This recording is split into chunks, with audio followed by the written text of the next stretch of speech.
Welcome back to Sip the Tally Film. I'm your host, Coach Evans, and today we're going to recap the first episode of the AFC North Hard Knocks.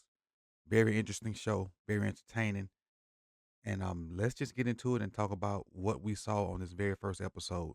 First time they've ever done four teams.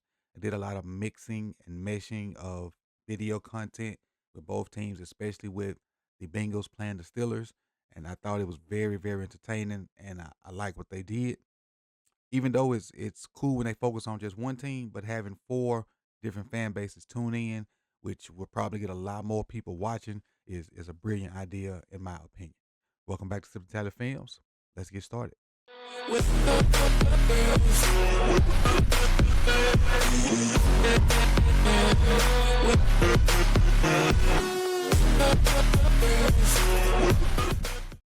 It is clear in the opening montage who is the most impactful coach in the AFC North. Verbally, Mike Tomlin's speeches carry way more weight than any of the other three AFC North coaches, and that's why I love that guy.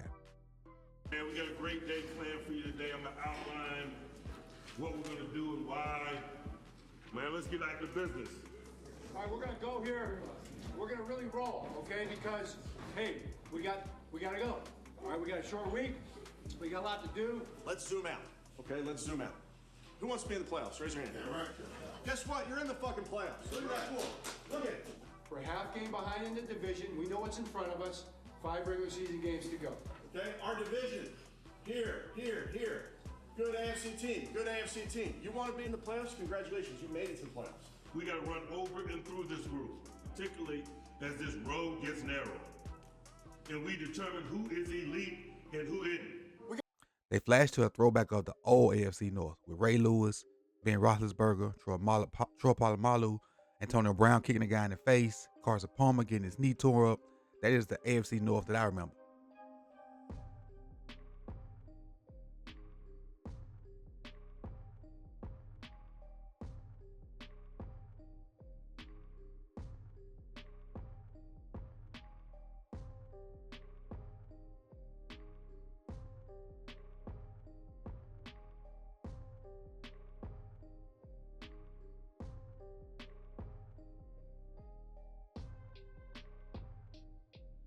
The physical, tough, smash mouth, borderline dirty. That's the AFC North that most of us know as fans. And remember Joey Porter throwing those haymakers on the field? Now to the actual intricacies of the show. And they go into meeting rooms and different things and allow us to get in and hear a behind the scenes cut of how they prepare for different teams. Listen to Tomlin and his staff meetings with his staffs. It makes me want to go back out there and coach. This dude is no different from any other coaches I've ever been around, just on a high level. The coaching pedigree is the same. It's just the higher you go up, the more intense it is, the more stressful it is, also the more money you make. But job security is an issue the higher you go up, because winning is the bottom line. It's the only line.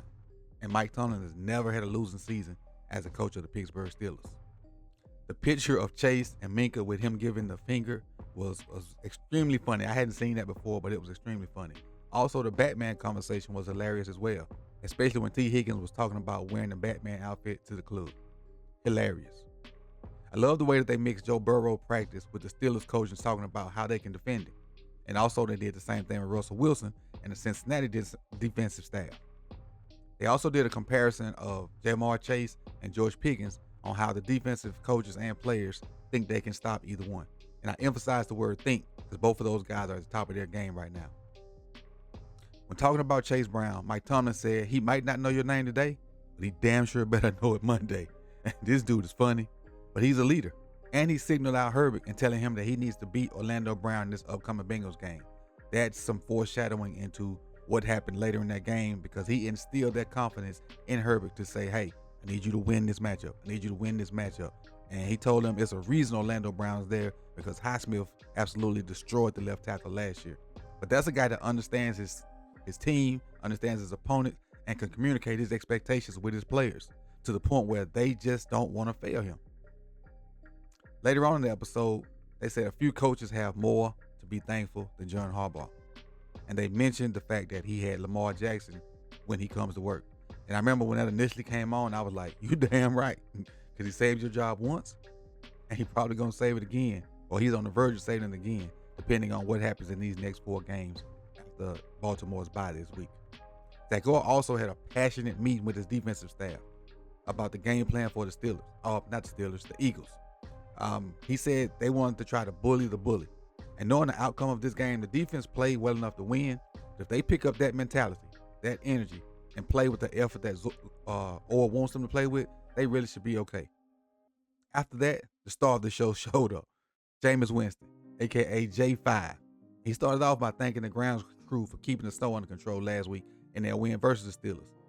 After the cut from Jameis Winston in the QB room with Ken Dorsey, they went to the offensive line room.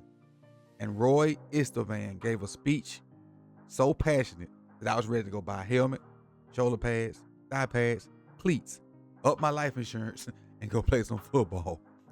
But again, back to the start of the show. They go to Jameis at practice, and he asked the team, sweet potato pie or pumpkin pie?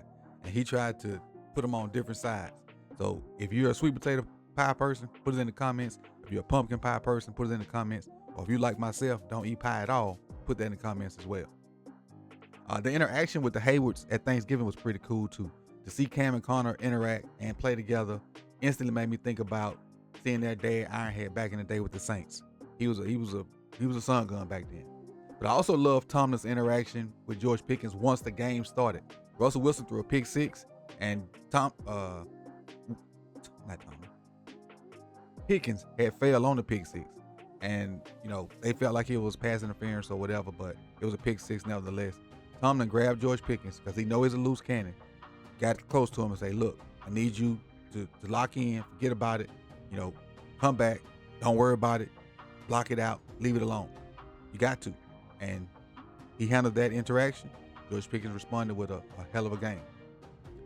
At the halftime of that game, it was a pretty close game. Tomlin basically gave Cam Hayward an individual halftime speech walking in the game. He told him to stop Brown and then stop Burrow from stepping up in the pocket, and they should be good. Cam Hayward definitely responded in the second half. They got strip sacks, they got fumbles, and all that different stuff, and they kind of pulled away from the Bengals. Even though it ended up only being a 6-point game, they were pulling away because their defense turned it up. Now switching to the Baltimore game. Jalen Carter calling Derrick Henry a tall ass after the tackle was funny to me, because I know Jalen Carter's a huge individual, but Derrick Henry was standing over and looking down kind of like this. Reliving those Justin Tucker missed kicks was very, very disheartening and upsetting. I hope he can figure out a way to come out of this funk. But going to the Steelers locker room after their win, Tomlin coming in the locker room singing, "Walk in your trap, take over your trap." That's a guy that has his pulse on culture and his locker room and knows what it takes to get his guys to buy in. The episode ended right before the Cleveland Monday night game with one of their defensive players giving a pregame speech. And so we got to see we got to see 3 of the 4 AFC North teams in this episode. And again, I like the way they put it together. I like the way they meshed it. And I'm excited to see the rest of the season with this combined Hard Knocks from the AFC North team. So, man, this is Coach Evans giving you my recap of the Hard Knocks episode 1. I appreciate you guys for coming out. You could have been anywhere in the world, but you chose to be here with me. Like, comment, subscribe, share, and I'll see y'all later on. Peace and love.